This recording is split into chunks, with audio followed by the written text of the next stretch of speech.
ஒரு தங்கை பிள்ளை. அதனால அந்த கோவிந்தரை தாமே வைத்து கொண்டார் அந்த பெரிய திருமலை நம்பிகள். ஸ்ரீசைல பூர்ணர்னு அதுக்கு திருநாமம். சரி, கோவிந்தனை திருத்தி பணி கொண்டாச்சு, நம்மோட இருக்கிறான், அவனுக்கு ஸ்ரீ வைஷ்ணவத்துவம் வந்து விட்டதுன்னு சொன்ன உடனே சரி நாமே வந்து அழைத்து சொல்லி அழைத்து வருவதற்காக எம்பெருமானாரே வந்தார். சரி, எம்பெருமானாரும் கோவிந்தருமாக புறப்பட்டு சென்றார்கள். போகின்ற பாதி வழியிலேயே அந்த தாய்மாமனை பிரிந்தோம், அவர் மாதுளர், அவரை பிரிஞ்சு வந்துட்டோமேன்னு சொல்லி இங்க கோவிந்தனுக்கு உடம்பெல்லாம் ஜுரம் கண்டுருத்து. சரின்னு திருப்பி அனுப்பிச்சிட்டார். கோவிந்தனும் அங்கிருந்து திரும்பி வந்து கதவை தட்டாராம். பெரிய திருமணி நம்பி குடிசே கதவை. யாருன்னு கேட்டார்.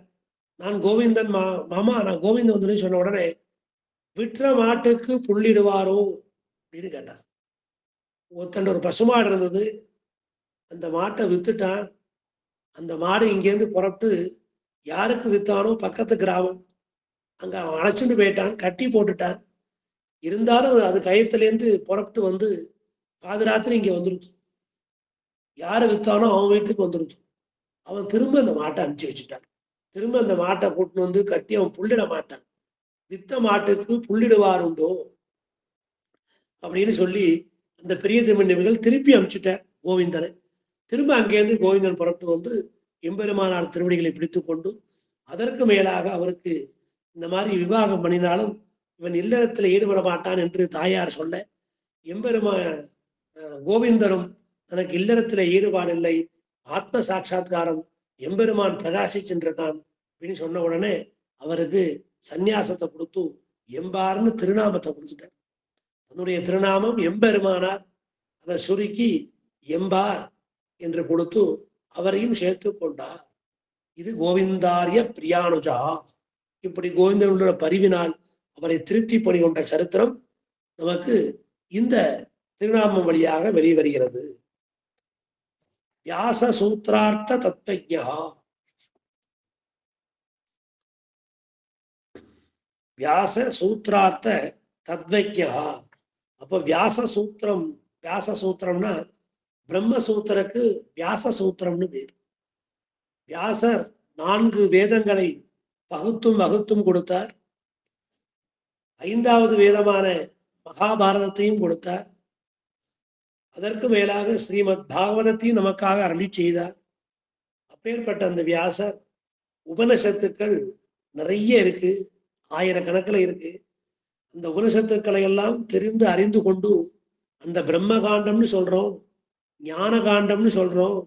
அப்பேற்பட்ட அந்த பரபிரம்மத்தை இந்த கலியுகத்திலே அறிந்து கொள்வது கஷ்டம். அதனால அந்த உபனிஷத்து வாக்கியங்களை எல்லாம் எடுத்து பிரம்ம சூத்திரமாக செய்வோம். ஆக வேதத்துக்கு பூர்வ காண்டம்னு பேரு, பூர்வ காண்டத்துக்கு கர்ம காண்டம்னு பேரு, உத்தர காண்டத்துக்கு ஞான காண்டம்னு பேரு. அந்த ஞான காண்டத்துலதான் பிரம்மத்தை பற்றி நாம் அறிந்து கொள்கிறோம். அதனால அதுக்கு பிரம்ம காண்டம்னு பேரு. அப்பேற்பட்ட அந்த உபனிஷத்து வாக்கியங்களை எல்லாம் தொகுத்து அதை சூத்திர வடிவிலே ரொம்ப சுருக்கமா இருக்கும், அல்பாட்சரமா இருக்கும், அசந்திக்தமா இருக்கும். அந்த அல்பாட்சரம் குறைந்த எழுத்துக்களை கொண்டு நிறைந்த பொருள்களை அதிலே வைத்து சூத்திரமாக பண்ணார்.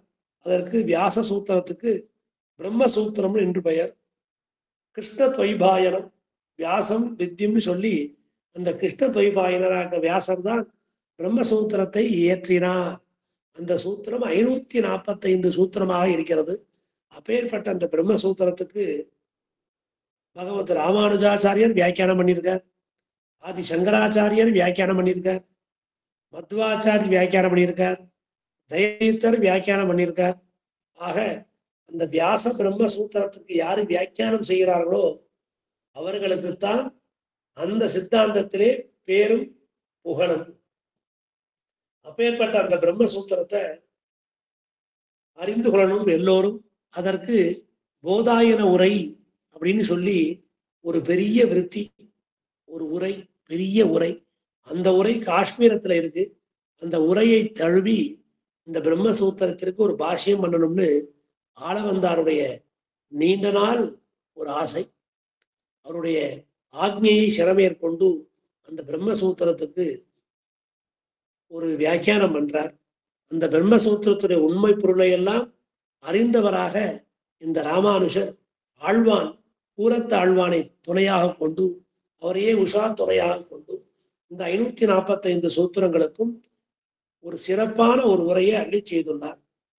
அதற்கு ஸ்ரீபாஷ்யம் என்று பெயர். அந்த உடையவருக்கு பாஷ்யக்காரர் என்றும், அவர் அருளி செய்த இந்த வியாக்கியானம் பிரம்மசூத்திர வியாக்கியானத்துக்கு ஸ்ரீபாஷ்யம் என்றும் அந்த சரஸ்வதி தேவி பெயர் கொடுத்தார். அங்கேருந்து போதாயன விருத்தியை எடுத்துக்கொண்டு வரும் காலத்திலே அதை மறுநாள் காலை அங்கிருந்தவர்கள் எல்லாம் இந்த மாதிரி உடையவருக்கு எடுத்து கொடுத்துட்டோம் இந்த போதாயன விருத்தியை, இதை வைத்துக்கொண்டு அவர் பிரம்மசூத்திர பாஷ்யத்தை செய்து விடுவர், அதனால் நம்ம மதத்துக்கு ஆபத்துன்னு சொல்லி அங்குள்ளவர்கள் எல்லாம் அந்த போதாயன விருத்தி கிரந்தத்தை உடைய சன்னியாசி வந்து கேட்கிறா எடுத்து கொடுத்தார்கள். மறுநாள் காலை பொழுதிலே வாங்கி கொண்டு சென்று விட்டார்கள். உடனே எம்பெருமானாருக்கு ரொம்ப துக்கம். திரும்ப பார்த்து கேட்டாராம் ஆழ்வானே, அந்த போதாயன விருத்தி கிடைக்குன்னு பார்த்தேன், ஆளவந்தாருடைய ஒரு ஆக்னிய இந்த சங்கல்பத்தை பூர்த்தி பண்ணி வைக்கணுமேனு ஆசைப்பட்டேன், முடியலையே நாராம்.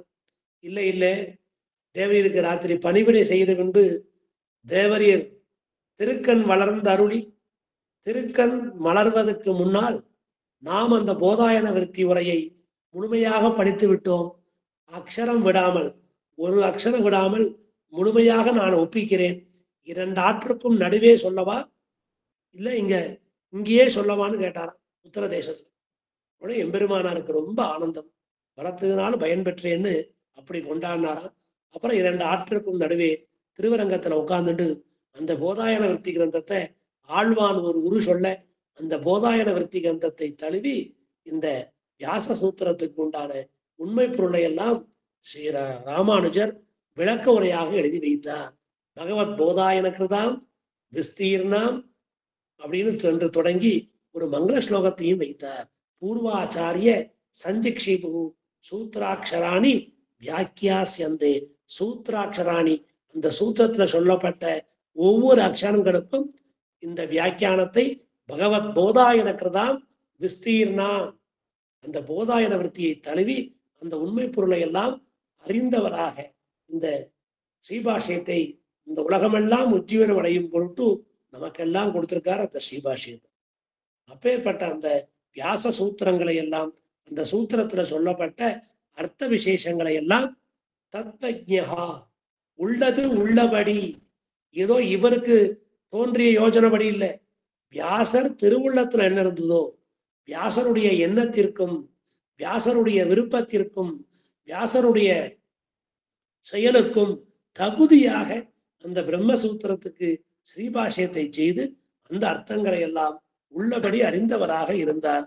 அதனால வியாச சூத்திரார்த்த தத்வஜ்ஞா போதாயன மதானுகா. அப்ப போதாயன விருத்தி கிரந்தம் அதை சாரதா பீடத்துல போய் வாங்கிட்டு வந்தார். அப்பேற்பட்ட அந்த விருத்தி கிரந்தத்தை எடுத்துக்கொண்டுதான் எல்லா கிரந்தங்களையும் செய்து முடித்தார். அந்த சரித்திரத்தையும் சேர்த்தே சொல்லிட்டேன். அதனால வியாச சூத்திரார்த்த தத்வஜ்ஞா ஓம் போதாயனா மதுனு போதாயன மத அனுகா. அந்த போதாயன மதத்தை தழுவி அந்த விருத்தி கிரந்தத்தை காட்டப்பட்ட விஷ்டாத்வைத மதத்தை பின்பற்றியவர். அதனால எம்பெருமானார் வந்து இந்த ஸ்ரீவிஷ்ணவ மதத்தை சொல்லல, நாதமுனிகள் வந்து ஸ்ரீவிஷ்ணவ மதத்தை சொல்லல. இது டங்கர், திரமிடர், குகதேவர், போதாயனர்னு சொல்லி யுக யுகமா வருது இந்த ஸ்ரீ வைஷ்ணவத்துவம். அப்பேற்பட்ட அந்த விசிஷ்டாத்வைத சித்தாந்தத்தை பரம்பரையாக காப்பாற்றி கொண்டு வருகிறார்கள். அடுத்த ஸ்லோகம் 17வது ஸ்லோகம். ஸ்ரீபாஷ்யாதி மகா கிரந்தகாரகா கலிநாசனஹ அத்வைத மத விச்சேத்தா விசிஷ்டாத்வைத பாரகா. ஸ்ரீபாஷ்யாதி மகா கிரந்தகாரகா, அதாவது ஒரு பெரிய மகா கிரந்தமா இருக்கு ஸ்ரீபாஷ்யம். போதாயன விருத்தி ரொம்ப பெருசு, அது ஒரு பெரிய விரிவுரை. அந்த விரிவுரையை அடிப்படையாக கொண்டு விளக்க உரையை செய்தார். அந்த விளக்குறையே ரொம்ப பெருசா போயிடுத்து. அதற்காக வேதாந்த தீபம்னு ஒண்ணு பண்ணார். அந்த வேதாந்த தீபமும் பெருசா இருக்கே, இன்னும் சுருக்கமா கொடுப்போம்னு சொல்லி வேதாந்த சாரம்னு செய்தார். இது மூணும் பிரம்மசூத்திரத்துக்கு ஏற்றாற்போலே ஆயிற்று. அதற்கு அடுத்தபடியாக உபனிஷத் வாக்கியங்களை எல்லாம் தொகுத்து வேதார்த்த சங்கிரகம் செய்தார். அதுக்கப்புறம் கீதா பாஷ்யம், அதற்கப்புறம் நித்திய கிரந்தம், கடைசியாக 3 கத்தியங்கள். இப்படி எம்பெருமானார் செய்தது நவ கிரந்தம். ஞாபகம் வச்சுக்கணும், 9 நூல்கள். நவ கிரந்தம், நவ கிரந்தம்னு சொன்னா உடையவர் அருளி செய்தது. அதுல பிரம்மசூத்திரத்துக்கு சேர்ந்தார் போலே ஸ்ரீபாஷ்யம், பாஷ்யம், தீபம், சாரம், இது 3 பிரம்மசூத்திரத்துக்கு. சங்கிரகம் வேதார்த்த சங்கிரகம் உபனிஷத் வாக்கியங்களுக்கு. கீதா பாஷ்யம் பகவத்கீதைக்கு. நித்திய கிரந்தங்கிறது நித்திய திருவாராதனம் செய்வது. பரமை காந்திகள் ஒரு பக்தன் திருவாராதனம் பண்றதுக்கும் ஒரு பிரபன்னன் திருவாராதனம் பண்றதுக்கும் ஒரு ஏகாந்தி திருவாராதனம் பண்றதுக்கும் ஒரு பரமை காந்தி திருவாராதனம் பண்றதுக்கும் வித்தியாசம் இருக்கு. அதுல பரமை காந்தி, பரம ஏகாந்தி எம்பெருமானையே தெய்வமாக, எம்பெருமானுடைய அருளையே வேண்டி அந்த எம்பெருமான் அருளை கொண்டு எம்பெருமானையே பற்றுவது, எம்பெருமான் திருவடிகளுக்கு கைங்கரியம் செய்வது. இதற்கு பரமை காந்திகள் பேரு. அப்பேற்பட்ட அந்த பரம ஏகாந்திகளான அந்த பிரபன்னர்கள், பிரபன்னோத்தமர்கள் எம்பெருமானுக்கு எப்படி திருவாராதனம் பண்ணணும்னு அந்த நித்திய கிரந்தம், அதுக்கு நித்திய அனுஷ்டானம் இருக்கு, திருவாராதனம் இருக்கு. அதை எம்பெருமானார் மிக குருவாக செய்து வைத்தார். குருனா ரொம்ப கடினமா இருந்தது, கனமா இருந்தது. அதை லகுவாக, லகு திருவாராதன கிரமம் சொல்லி அதை எளிய முறையில பண்ணி கொடுத்தது ஸ்ரீ மணவாள மாமுனிகள். அப்படி ஒரு நித்திய கிரந்தம். அதற்கு மேலாக 3 கத்தியங்கள், சரணாகதி கத்தியம், ஸ்ரீரங்க கத்தியம், வைகுண்ட கத்தியம்னு சொல்லி 3 கத்தியங்கள். இப்படி ஸ்ரீபாஷ்யாதி மகா கிரந்தகாரகா கலிநாசனகா. இந்த கிரந்தங்களை எல்லாம் கொடுத்தாலும் போராது, மக்களை திருத்தி நல்வழிப்படுத்த வேண்டும். அதற்கு இந்த கலிபுருஷனுடைய அந்த ஆணவத்தையும் அவருடைய ஆதிக்கத்தையும் ஒழிக்க வேண்டும். அதனால பொழிக பொழிக பொழிக போயித்து வள்ளியுற்சாகம் கலியும் கடும் கண்டு கொண்மின்னு அப்போதே நம்மாழ்வார் மங்களாசாசனம் செய்தார் பகவத் ராமானுஜருக்கு. அதனால தாழ் ஒன்றில்லா மறைதாழ்ந்து தலமுழுதும் கலியே ஆள்கின்ற நாள் வந்து அழித்தவன் காண்பின். அதனால இந்த கலிபுருஷனே பயந்து போனான் எம்பெருமானார் அவதாரத்துல. ஏன்னா இங்க இருக்கிற எல்லோரும், உலகத்தார் அனைவரும் பாவங்களையே செய்து கொண்டு வந்தனர். மொய்த்த வல்வினையுள் நின்றார்கள். மனசா வாச்சா காயா அந்த பிரம்ம சிருஷ்டியை காட்டிலும் இந்த ஜீவனுடைய பாப சிருஷ்டி மிக வேகமாக நடந்தது. அதனால அந்த பாப சிருஷ்டிகளை எல்லாம் நொடி பொழுதே தீனில் தூசாகும்படி அந்த கத்தியத்திரயத்தை அள்ளி செய்து எல்லோருக்குமாக சரணாகதி பண்ணி முன் செய்த பாபங்களையும், ஒருவேளை சரணாகதி பண்ணிட்டேன், நான் ஸ்ரீவைஷ்ணவன் ஆயிட்டேன், நான் பிரபன்னன் ஆயிட்டேன், ஒரு ஆச்சாரியன பஞ்சசம்ஸ்காரம் வாங்கிட்டு இருக்கேன் அப்படின்னு அந்த சரணாகதி செய்த பின்பு அவன் அறியாமல் பாபம் எது நடந்தால் அதற்கும் சேர்த்து சரணாகதியை பண்ணி வைத்தார். அதனால இந்த கலியை அளித்தவர் பகவத் ராமானுஜர். அது கலிநாசனகா என்று சொல்லி அந்த 17வது ஸ்லோகம். அடுத்த இந்த 17வது ஸ்லோகத்துல உத்தரார்த்தம் அத்வைத மத விச்சேத்தகா. அத்வைத மத விச்சேத்தான்னு இந்த திருநாமத்துல இருக்கு. ஆனா திருநாராயணபுரத்துல இதை கொன்ற மாற்றி அமைத்தார்கள். ஏனென்றால் உடையவர் சம்பிரதாயம் அத்வைதம் தான். அது சவிசேஷ அத்வைதம், வெறு அத்வைதம் இல்லை, சவிசேஷ அத்வைதம். சிறப்புகளோடு கூடிய, தனக்கு ஒப்பாரும் மிக்காரும் இல்லாதது. ஆக அத்வைதம்னு சொன்னா 2 அல்ல 1ன்னு அர்த்தம். அந்த 1 எப்படி இருக்குன்னு கேட்டோம். சவிசேஷ அத்வைதம், சிறப்போடு கூடிய ஒன்றாக இருக்கிறது. ராஜாவை பார்க்க போறோம். நேர ராஜா, உன்னை மாதிரி லோகத்துல ஒத்தரும் இல்லை, உனக்கு நிகர் யாரும் இல்லை, நீ ஒருவன் தான் என்று நாம் சொல்லி வருகிறோம். ஆக அந்த அத்வைத, அந்த அத்விதீயத்தை, அவன் ஒருவனே என்று ராஜாவை பார்த்து சொல்கிறோம். அப்பேற்பட்ட அந்த ராஜா தனி ஒருவனாக இல்லை. அவனுக்கு பத்தினிமார்கள் இருக்கிறார்கள், அவனுக்கு புத்திரர்கள் இருக்கிறார்கள், புத்திரிகள் இருக்கிறார்கள், அவனுக்கு நிறைய ஐஸ்வர்யம் இருக்கு, அவனுக்கு ஒரு தேசமே இருக்கு. அதே போலத்தான் இருந்தாலும் ராஜாவை பார்த்து சொல்கின்ற காலத்துல உனக்கு நிகர் யாரும் இல்லை, நீ ஒருவன் ஒருவனே என்று சொல்லிவிட்டு வருகிறோம். ஆனால் அவனோடு சேர்ந்து இத்தனை ஐஸ்வர்யம் இருக்கு அந்த ராஜாக்கு. அப்பேற்பட்ட அந்த தேவாதி ராஜான அந்த எம்பெருமானுக்கு ஸ்ரீதேவி, பூதேவி, நீலாதேவின்னு சொல்லி பத்தினிமார்கள். அப்பேற்பட்ட அந்த எம்பெருமானுக்கு உபய விபூதி ஐஸ்வர்யம் இருக்கு. அங்க நித்திய விபூதி, அங்க நித்திய சூரிகளோட, முக்தர்களோட, பத்தினிமார்களோட ஸ்ரீவைகுண்ட நிகேதனாக அந்த திவ்ய தேசம். அப்பேற்பட்ட அந்த திவ்ய தேசத்துல அவன் எழுந்தருளி இருக்கிறான். அங்க எப்போதுமே அனுபவத்துக்கு குறைவில்லை. நலமந்தம் இல்லதோர் நாடு. அங்க நலத்துக்கு குறைச்சலே இல்லை. அது நித்திய விபூதி. இந்த லீலா விபூதியில அப்படி இல்லை. லீலா விபூதியில இன்பமும் துன்பமும் இரவும் பகலும் மாறி மாறி வருகிறது. அப்பேற்பட்ட அந்த நித்திய விபூதி, இங்க இருக்கிற லீலா விபூதி, ரெண்டு விபூதிக்கும் உடையவனாக இருக்கிறான். அப்பேற்பட்ட அந்த எம்பெருமான் நித்திய பூதியை விட்டு லீலா விபூதிக்கு அவதாரங்களை எடுத்துக்கொண்டு வருகிறான். அப்படி வருகின்ற காலத்துல இந்த லீலா விபூதியில உண்டான தோஷங்கள், கர்மமடியாக வரக்கூடிய எந்த தோஷமும் அவனை தீண்டுவதில்லை. அந்த பிரம்மம் அவதாரம் செய்தாலும் பரபிரம்மமாகவே இருக்கிறான். தன்னுடைய திருக்கல்யாண குணங்கள் ஒன்று விடாமல் தானே அவதாரம் செய்து ராமனாக வந்து, கண்ணனாக வந்து, மத்ஸ்ய, கூர்ம, வராக, நிருசிம்ம, வாமன, பார்கவராம, ஸ்ரீராம, பலராம, தாமோதரனாய், கல்கியாய் இருக்கிறான் அந்த எம்பெருமான். இப்பேற்பட்ட அந்த எம்பெருமானுக்கு இவ்வளவு குணம் இருக்கு. இந்த திருக்கல்யாண குணங்களோட கூடி உபய விபூதியை ஆண்டு கொண்டு அமரனாகவும் ஆதிப்பிரானாகவும் அந்த எம்பெருமான் இருக்கிறான். அதனால அவனுக்கு தோஷங்களுக்கு எதிர்த்தட்டாகவும் நற்குணங்களுக்கெல்லாம் இருப்பிடமாகவும் இப்படி அந்த எம்பெருமான் இருக்கிறான்னு சொல்லி சவிசேஷ அத்வைதம் அப்படிங்கிறது எம்பெருமானார் சம்பிரதாயம்.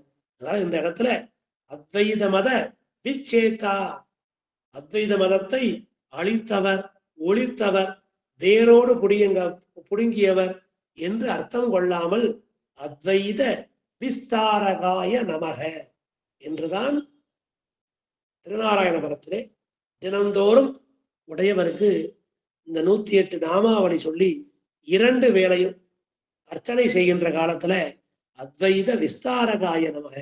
அப்படி சங்கராச்சாரியார் சொன்ன அத்வைதத்தை அதை ஒரு பெரிய அடுக்குமாடி கட்டணம் நிக்கிறதுக்கு அடித்தளம் நன்னா இருக்கணும், ஃபவுண்டேஷன். அதை ஃபவுண்டேஷனா வச்சுண்டு மேலும் மேலும் சிறப்பித்து கொண்டு கட்டணம் கட்டுவது போல அந்த அத்வைத தத்துவத்தை வைத்து கொண்டு சவிசேஷ அத்வைதமாக, விசிஷ்ட அத்வைதமாக மேலும் மேலும் பெருக்கி கொண்டு சென்றார் பகவத் ராமானுஜர். அதனால அத்வைத விஸ்தாரகாய நமக, அதை விஸ்தாரம் பண்ணி கொண்டு வளர்த்து கொண்டு சென்றார்.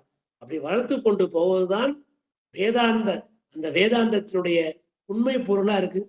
அதனால விசிஷ்டாத்வைதம் தான் சாரதா தேவிக்கும் பிடிச்சிருக்கு.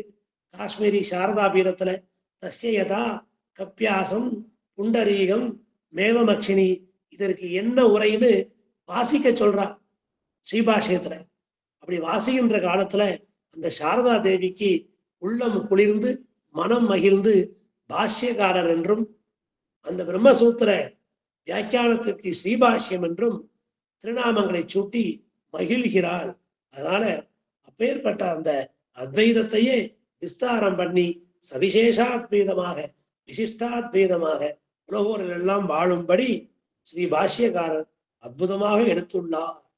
அப்பேற்பட்ட அந்த அனந்தாழ்வான் வாதாவளியின் கிரந்தம், மைசூர்ல அனந்தாழ்வான், பின்னால வந்த பூர்வாச்சாரியர்கள் சுதப்பிரகாசியை என்ன, வேதாந்த தேசிகன் சததூஷணி என்ன, மைசூர் அனந்தாழ்வானுடைய வாதாவளி, பரமார்த்த பூஷணம், விசிஷ்டாத்வைத விஜயம், இப்படி பின்னால வந்த கிரந்தங்கள், 1000 வருடத்துக்கு முன்பாக வந்த கிரந்தங்கள் இப்பேற்பட்ட கிரந்தங்கள்லாம் வந்து வந்து வந்து அந்த அத்வைத கொள்கையை, சுத்த அத்வைத கொள்கையை கைவிட்டு சவிசேஷ அத்வைத கொள்கையாகவும் விசிஷ்டாத்வைத கொள்கையாகவும் அற்புதமாக பல கிரந்தங்களை செய்து இன்று அதை நிலைநாட்டி இருக்கிறார்கள் என்றால் அது எம்பெருமானார் அன்னைக்கு ஏற்படுத்தி வைத்தது. இந்த திருநாமத்துக்கு அவ்வளவு பெரிய வெற்றி, அவ்வளவு பெரிய கட்டியம். அத்வைத மத விஸ்தாரகாய நமக அப்படின்னு சொல்லி இந்த இடத்தை எல்லாரும் திருத்திக்கணும். அடுத்த ஸ்லோகம் 18வது ஸ்லோகம். புரங்க நகரீபூர்ண மந்திர ரத்ன உபதேசகா விநாசிதாகில மதஹ சேஷீகிருத ரமாபதி அப்படின்னு இந்த 18வது ஸ்லோகத்தை முடிக்கிறார். அப்படி இந்த 18வது ஸ்லோகத்துல சொல்லப்பட்ட திருநாமங்களுக்கு உண்டான பெருமை என்ன அப்படின்னு பார்த்தா, குரங்க நகரீபூர்ண மந்திர ரத்ன உபதேசகா, திருக்குறுங்குடி நம்பிக்கு மந்திர ரத்னமான அந்த தயத்தை உபதேசித்தவர். அப்ப எம்பெருமான பெருமாளுக்கு உபதேசித்து, ஆழ்வாரும் பெருமாளுக்கு உபதேசித்தார், எம்பெருமானாரும் பெருமாளுக்கு உபதேசம் பண்ணார், மணவாள மாமுனிகளும் ஈடு காலக்ஷேபம் நடத்தி வைத்தார். இப்படி இந்த ஆழ்வார், எம்பெருமானார், ஜீயர் 3 பேருமே உபன்யாசம் சொல்ல, காலக்ஷேபம் சொல்ல, அர்த்த விசேஷம் சொல்ல எம்பெருமான் தானே அமர்ந்து கேட்டான். அப்பேற்பட்ட வைபவம். இந்த எம்பெருமானார் திருவனந்தபுரம் சென்றார். அங்கே நம்பூதிரிகள் தாந்திரிக பிரயோகத்திலே எம்பெருமானுக்கு நித்திய ஆராதனங்களை செய்து வந்தனர். சரி, இங்கே ஆகம ரீதியிலே சாஸ்திரோக்தமாக சம்பிரதாயோக்தமாக நித்திய பூஜைகளை ஏற்படுத்த வேண்டும். அதற்காக எம்பெருமானார் உபாயம் செய்தார். ஆனால் அங்கே இருக்கிற அந்த நம்பூதிரிமார்களுக்கும் அந்த அந்த அனந்த பத்மநாபனுக்கு தினந்தோறும் பூஜைகள் செய்து வரக்கூடிய அந்த நம்பிமார்களுக்கும் இதுல விருப்பமில்லை. எம்பெருமானிடமே சென்று பிரார்த்திக்கிறார். அனந்தபுரத்து எம்பெருமானிடம் சென்று நாமே தினந்தோறும் உமருக்கு அர்ச்சனை செய்ய வேண்டும். இங்கே வந்திருக்கிற அந்த உடையவர் இங்கே ஆகமங்களை புகுத்தி ஸ்ரீ வைஷ்ணவ சம்பிரதாய முறையிலே நித்திய ஆராதனைகளை ஏற்படுத்தி வைக்க முயற்சிக்கிறார். ஆனால் நமக்கு நீர் எப்போதும் வேண்டும். நாம் உமக்கு செய்கின்ற இந்த வழிபாட்டையே, இந்த ஆராதனத்தையே தொடர்ந்து நீர் விண்ணப்பித்தார்கள். கண்டருளும்படி பார்த்தான் எம்பெருமான். கேடனை அழைத்தான். கருத்மான கூப்பிட்டு, கருடா, எம்பெருமானார் சயனிக்குடைய நேரம், இப்ப நேர போய் அவரை ஏழை பண்ணிட்டு மகேந்திரகிரி திருக்குறுங்குடி மலை இருக்கு, அங்க சுந்தர பரிபூர்ண திவ்யக்ஷேத்திரம், அந்த மலைக்கு மேல கொண்டு விட்டுரு அப்படின்னு அந்த கேடனுக்கு ஆணையிட்டான். அனந்தபுரத்து எம்பெருமான், அந்த அனந்தபுரத்து சயனன், அவருடைய ஆணைக்கிணங்க அந்த கருட ஆழ்வார் எம்பெருமானாரை எழுந்தருள பண்ணி கொண்டு நேர திருக்குறுங்குடி நம்பி அந்த திவ்யக்ஷேத்திரத்து மலைக்கு மேல விட்டுட்டு கேடன் திரும்பி வரல. கேடன் அந்த மலையிலேயே இருந்துட்டார். ஏன்னா விட்டுட்டு வாரும்னு அவரை சொல்லலை. அதனால திருவனந்தபுரத்துக்கு போனா சந்நிதி கேடன் கிடையாது. பெருமாள் தான் சயனிச்சுட்டு இருக்கார். துவாரத்திரயத்தாலே சாமியம் காட்டுறார். திருவடியை காட்டுற மாதிரி ஒரு வாசல், நாபியை காட்டுற மாதிரி ஒரு வாசல், திருமுடியை காட்டுற மாதிரி ஒரு வாசல். ஆக திருமுடியை காட்டுற வாசல் சிவன். நாபி கமலத்துல பிரம்மா வந்தார். பிரம்மனுக்கும்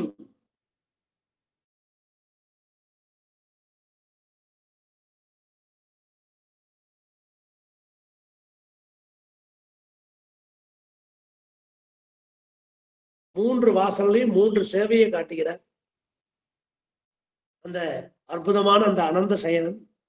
அப்படி அந்த எம்பெருமான் கேடனை கொண்டு அங்கவே கொண்டு விட்டுடுனார். அங்கே கேடன் திரும்ப வரல. அதனால திருவனந்தபுரத்துல சன்னதி கேடன் கிடையாது.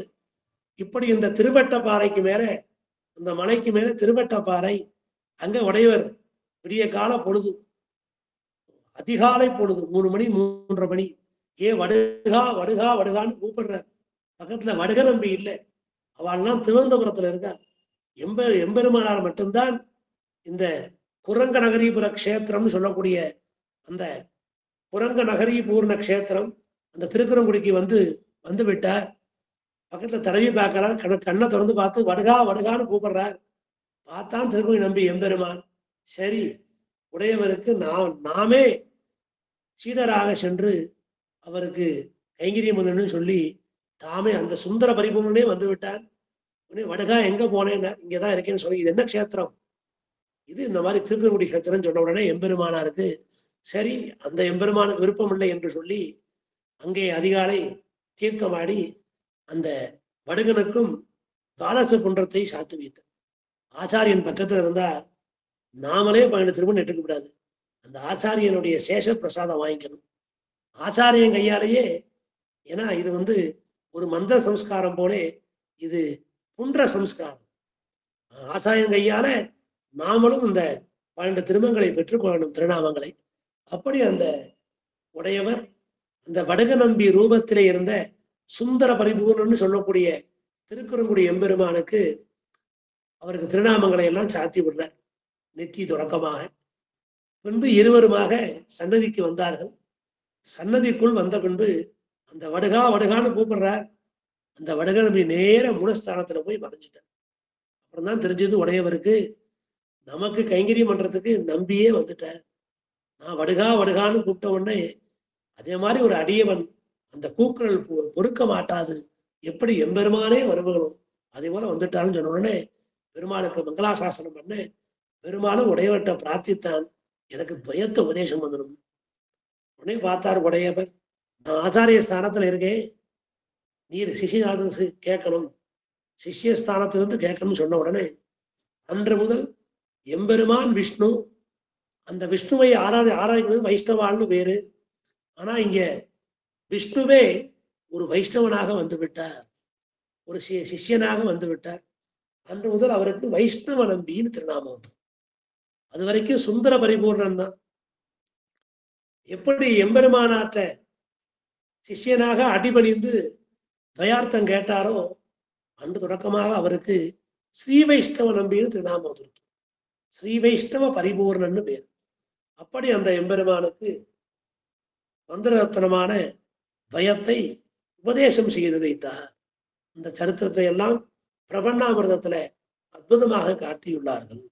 ஆக திருக்குங்குடி நம்பிக்கு மந்திரரத்னமான துவயத்தை உபதேசித்தவர்.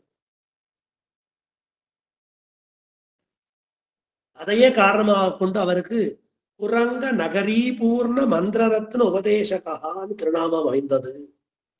அடுத்த திருநாமம் விநாசிதாகில மதஹா, அப்பிராமாணிகமான மதங்கள் அனைத்தையும் அழித்தவர். பிராமாணிக மதங்கள், ஆஸ்திக தர்சனங்கள், ஆஸ்திக மதம். அப்பிராமாணிக மதம்னு சொன்னா இந்த வேதங்களுக்கு விருத்தமான அர்த்தங்களை சொல்லிக் கொண்டு புறச்சமையலாக இருந்தவர். அதுல பௌத்தம் என்ன, ஜைனம் என்ன, நையாயிகம் என்ன, வைசேஷிகம் என்ன, சாங்கியம் என்ன, யோகம் என்னன்னு சொல்லக்கூடிய வேதத்துக்கு புறம்பான மதங்கள். இந்த மதங்களை எல்லாமே இந்த ஒன்று வேதத்துக்கு விபரீதமாக அர்த்தம் சொல்லக்கூடியவர்கள், அது நாஸ்திக தரிசனம். வேதத்தை ஒப்புக்கொண்டு அந்த வேதத்துக்கு அவப்பொருள்களை சொல்லக்கூடியவர்கள் ஆஸ்திக தரிசனத்தார். இந்த இரண்டு பேர்களையுமே, இந்த இரண்டு மதங்களையுமே தம்முடைய வாதத்தாலே அந்த இரண்டு மதங்களை இல்லாமல் செய்தவர் பகவத் ராமானுஜர்.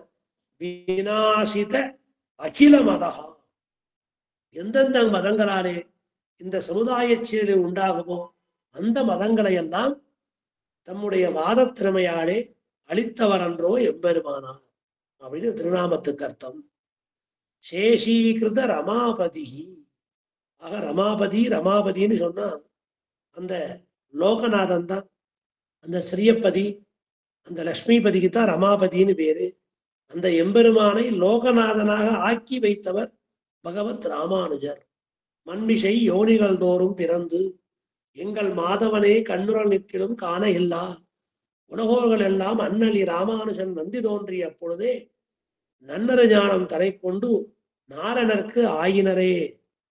அந்த உயிரை உடையவன் நாராயணன் என்று அறிவாரில்லை உற்றுணர்ந்தே.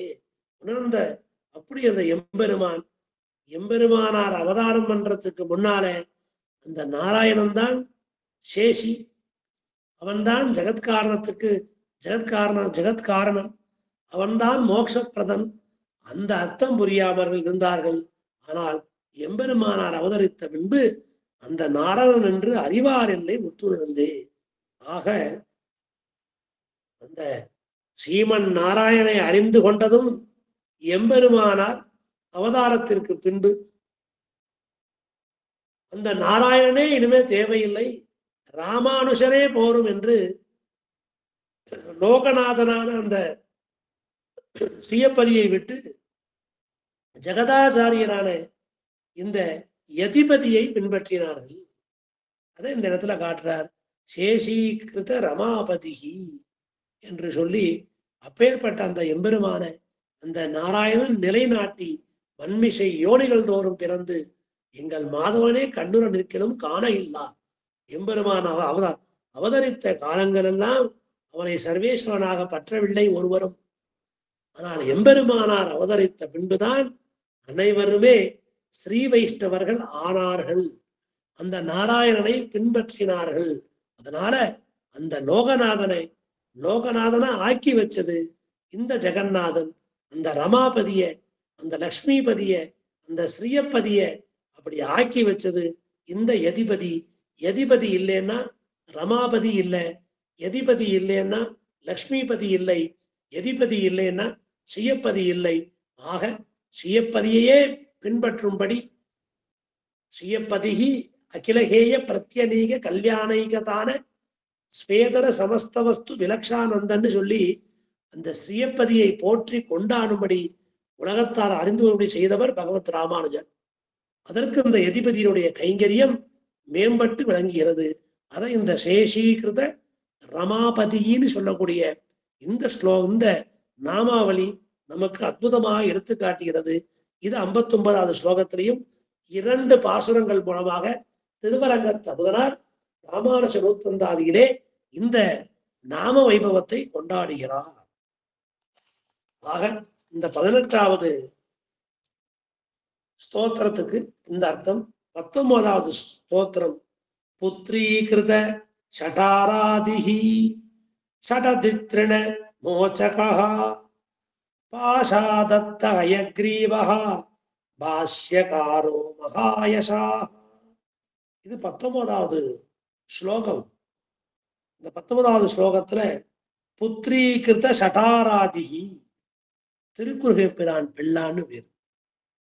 அப்பேற்பட்ட அந்த பிள்ளான் மேல ரொம்ப அபிமானம் இருக்கு. அந்த அபிமானத்தால அவனையே புத்திரனாக ஸ்வீகாரம் செய்து கொண்டார். அப்படி அபிமான புத்திரன் திருக்குறுகை பிரான் பிள்ளான். அப்பேற்பட்ட அவருக்கு இந்த நம்மாழ்வாருடைய பெயரை சூட்டணும், வியாசரோட பெயரை ஒருத்தருக்கு வைக்கணும், விஷ்ணு புராணம் பண்ண ஸ்ரீ பராசர பட்டர் பெயரை ஒருத்தருக்கு வைக்கணும், நமக்காக திருவாய்மொழியை தந்தருளிய அந்த நம்மாழ்வாருடைய பெயரை ஒருவருக்கு வைக்கணும்னு ஆளவந்தாருடைய அபிலாஷையா இருந்தது. அதை தலை கட்டி வைத்தார் இந்த எம்பெருமானார். அதுல திருக்குறுகை பிரான் பிள்ளானுக்கு அந்த திருநாமத்தை சூற்றினார். அது மட்டும் இல்ல, அவரை கொண்டே 6000 படின்னு சொல்லக்கூடிய அந்த திருவாய்மொழி வியாக்கியானம் ஒரு சிறிய உரையை அருளும்படி செய்தார். இந்த பெருமையெல்லாம் உடையவருக்கு அமைந்ததை விளக்கக்கூடிய இந்த திருநாமம். அப்படி இந்த நாமத்துல அந்த திருக்குறுகை பிரான் பிள்ளான் வைபவத்தை நமக்கு அற்புதமா சொல்றார். நம்மாழ்வாரை சேவிக்கிறோம். இந்த நம்மாழ்வாரை சேவிக்கிற பட்சத்துல அந்த ஆழ்வார் திருநாமத்தை சூட்டி மகிழ வேண்டாமா? இப்படி எம்பெருமானார் திருக்குறுகூருக்கு யாத்திரையா போனார். அங்க இருக்கிற தீர்த்தமாட போனார் தாமிரபரணியில. அங்க ஒரு ஸ்ரீ வைஷ்ணவ வண்ணாத்தான் ஈரங்கொள்ளின்னு வேற அவனுக்கு. அந்த ஸ்ரீ வைஷ்ணவ வண்ணாத்தான் அங்கே துணிகளை அடித்து துவைத்து கொண்டிருந்தான். எல்லா துணிகளையும் நன்னா முக்கி புழிஞ்சு எடுத்து கொடுக்கணும், நன்றாக சலவை செய்து அங்க இருக்கிற திருக்குறுகூர் நம்பி, பொழிந்தர் என்ற பிரான், ஆதிப்பிரான், ஞானப்பிரான், திருவேங்கடமுடையான் எல்லாருக்கும் சமர்ப்பிக்கணும் அந்த வஸ்திரங்களை கொண்டு. அதனால எல்லாருமா சேர்ந்து பொழியணும். அதற்காக அவனுக்கு 10 குழந்தைகள். ஏ மாறா, ஏ காரி, ஏ சடகோபா, ஏ வகுலா, இப்படி நம்மாழ்வார் திருநாமங்களை இட்டு அழைத்தான். பார்த்தார் உடையவர், ஐயோ சந்நியாசம் வாங்கி கொண்டோமே, இப்படி 10 குழந்தைகளை பெற்றுண்டு அந்த நம்மாழ்வார் திருநாமத்தை சொல்லி வாயாரை கூப்பிட்டு மனசால ஆனந்தப்பட முடியலையே அப்படின்னு ஏக்கப்பட்டார். அதனால அந்த குறையும் தீர்க்கணும். ஒரு ஸ்ரீவைஷ்ணவ வண்ணாத்தான் ஆழ்வார் வேற விசுவாசமா வச்சுண்டு 10 குழந்தைகளுக்கும் வச்சுண்டு தினந்தோறும் கூப்பிடுற அந்த திருநாமத்தை நாம ஒரு பிள்ளைக்கு வைக்கணுமே அப்படின்னு ரொம்ப ஆசைப்பட்டு இந்த திருக்குறுகை பிரான் பிள்ளான் என்று பெயர் சூட்டி அவரை அபிமான புத்திரனாக ஏற்றுக்கொண்டார். ஆக இந்த நம்மாழ்வார் தான் நமக்கு திராவிட வேதத்தை எல்லாம் கொடுத்தார். இந்த நம்மாழ்வார் தான் நமக்கு பெரிய உபகாரி, பிரபன்ன ஜன கூடஸ்தரா இருக்கார், பெரியவரா இருக்க அந்த நம்மாழ்வார். இந்த வைஷ்ணவ தரிசனத்துல அந்த ஒடுங்கி கிடந்த காலத்துல இவரால தான் இந்த ஸ்ரீ வைஷ்ணவ தரிசனமே மேலோங்கி வந்தது. அப்படி அந்த வேதார்த்தங்களை எல்லாம் திரட்டி எடுத்து எல்லோரும் அறிந்து கொள்ளும்படி. ஆக வேதத்துல பெண்களுக்கும் பேதைகளுக்கும் அந்தனர் அல்லாதாருக்கும் அதிகாரம் இல்லை.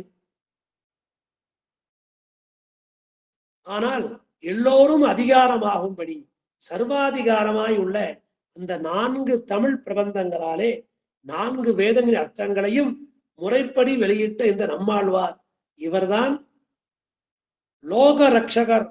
அப்பெயர்பட்ட அந்த பெரியவருக்கு அடியேன் என்ன கைமாறு செய்ய முடியும்? இந்த வண்ணாத்தான் செய்தார் போலே அடியேன் எதிராசரா போயிட்டேன், எதிபதியா போயிட்டேன், எதீந்திரா போயிட்டேன், நான் என்ன செய்வது? இந்த நன்றி கடனை சிறிதளவா தீர்த்து கொள்ளணும். சிறிதளவு நமக்காக ஆழ்வார் பண்ண உபகாரம், ஆச்சாரியன் பண்ண உபகாரம், அஸ்மத ஆச்சாரியன் பண்ண உபகாரம், இந்த உபகாரத்துக்கெல்லாம் கிருதஜ்ஞதை என்ன? தினந்தோறும் கிருதஜ்ஞதை நினைச்சுட்டே இருக்கணும். கிருதஜ்ஞதை தான் நமக்கு ஒரு நன்றி கடன், அவர்கள் பேர்ல ஒரு ஆனந்தம், அந்த பெயரை வாயார சொல்லுவது. அந்த சுவாமி அப்படி சொல்லி கொடுத்தார், அதை மனசா நினைச்சுக்கிறது.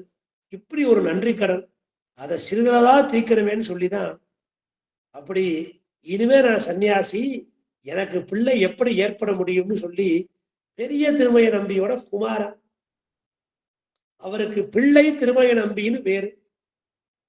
அவர் ரொம்ப பிரகாசத்தோட இருந்தார், சிறுஞான குழவியாக, நல்ல மதிவந்தம், நல்ல மதி பெற்றவராக இருந்தார். அப்பேற்பட்ட அவரை அந்த எம்பெருமானார் சேர்த்துண்டு நேர பெரிய திருமய நம்பி எம்பெருமானார்ட்ட இந்தாரும் பிள்ளைய வச்சுக்கொண்டு கொடுத்தார்.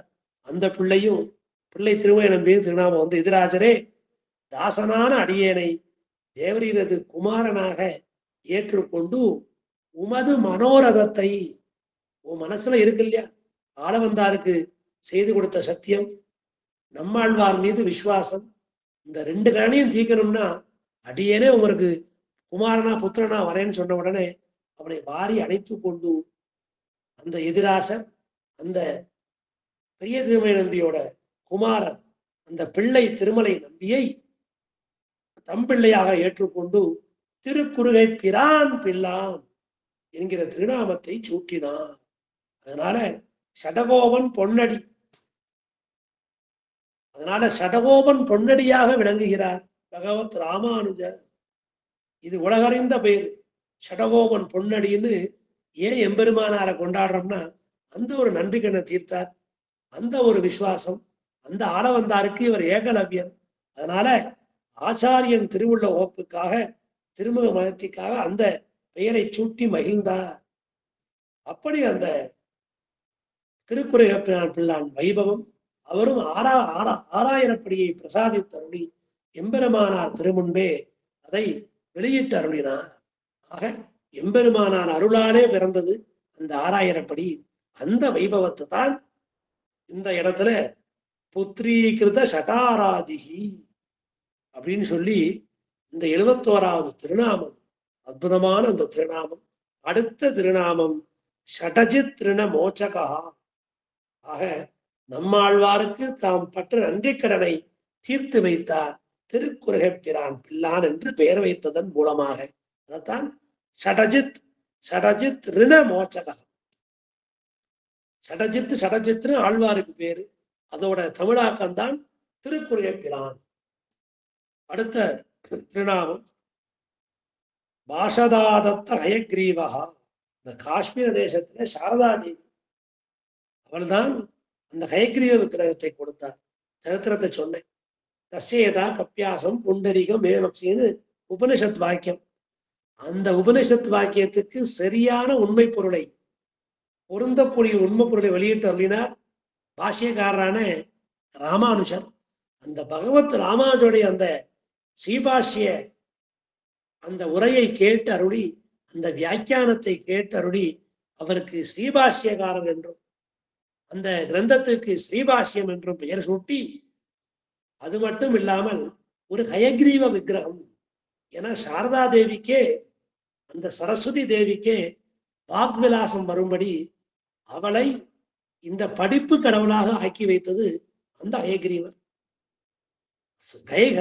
ஹயக்ரீவர் அருளை பெற்ற அந்த சரஸ்வதி அந்த அருளாலேக ஹயக்ரீவரை பிரார்த்தித்து அவருடைய விக்கிரகத்தை பெற்றுக்கொண்டு அந்த விக்கிரகத்தை எம்பெருமானாருக்கு கொடுத்தார். அதைத்தான் பாஷாதத்த ஹயக்ரீவகா அப்படி அந்த செய்தி. இது பிரபன்னாமத்துல விளக்கமா சொல்லப்பட்டிருக்கு. அப்புறம் பாஷ்யகாரகா, அந்த திருநாமமும் சரஸ்வதி தேவியாலே அந்த உபனிஷத் வாக்கியங்களுக்கு சொல்லப்பட்ட உண்மை பொருள் அதை அறிந்து கொண்டு அற்புதமாக சாரதா தேவி கொடுத்த திருநாமம் ஸ்ரீபாஷ்யகாரர். சாரதா தேவி அந்த பிரம்மசூத்திர வியாக்கியானம், ராமானுஷர் பண்ண பிரம்மசூத்திர வியாக்கியானத்துக்கு ஸ்ரீபாஷ்யங்கிற பேரு. ஒரு ஹயக்ரீவர் திவ்யமங்கல விக்கிரகம். இது மூன்றையும் பிரசாதித்ததாக குரு பரம்பரை நூல்கள் தெரிவிக்கின்றன. அப்படி ஒரு விசேஷமான ஒரு பாஷ்யகாரோ மகாசயாக, இப்படி பெரும் புகழ் இந்த பாரத தேசம் முழுவதும் திக்விஜயம் செய்து புற மதத்தோர் அனைத்தையும் வென்று பெரும் புகழாராக எதிராசர் எம்பெருமானார் அப்படிங்கிற அந்த உயர்ந்த திருநாமங்களோட வாலி எதிராசன் என்று சொல்லி இன்னைக்கு இந்த 19வது ஸ்லோகத்தோட நாம் பூர்த்தி செய்து கொள்ளலாம். அடுத்த உபன்யாசத்துல நாளைக்கு 20வது ஸ்லோகம் தொடங்கி அனுபவிக்கலாம். இன்று இந்த வாலி எதிராசன் என்று இந்த பாரத தேசம் முழுக்க திக்விஜயம் செய்து இப்படி அந்த சவிசேஷ அத்வைதத்தை, விசிஷ்டாத்வைதத்தை உலகம் முழுமைக்கும் ஏற்படும்படி செய்த பெருமை. இன்னைக்கு உலகம் முழுமையும் அவருடைய விக்கிரகம் பிரதிஷ்டை பண்றோம். காஷ்மீரத்திலேருந்து ஆரம்பிச்சு கன்னியாகுமரிக்கு எம்பெருமானார் விக்கிரகம் பிரதிஷ்டா இருக்கு. உலகம் முழுமையும் போற்றப்படுகிறார். அப்பேற்பட்ட அந்த எம்பெருமானாருக்கு இந்த சமயத்துல அவருக்கு மங்களாசாசனம் செய்து மங்களங்களை சேவித்து எல்லோரும் உய்ய ஒரே வழி உடையவர் திருவடி, அதை மனசுல நிலையோட வச்சுக்கணும். இனி மேற்கொண்டு அந்த ஸ்லோகம் என்ன, அந்த திருநாம வைபவம் என்னங்கிறத மேற்கொண்டு அனுபவிக்கலாம். ஸ்ரீமதே ராமானுஜாய நமக. அடியன் ஸ்ரீமதே ராமானுஜாய நமக. ராமானுஜத்தினுடைய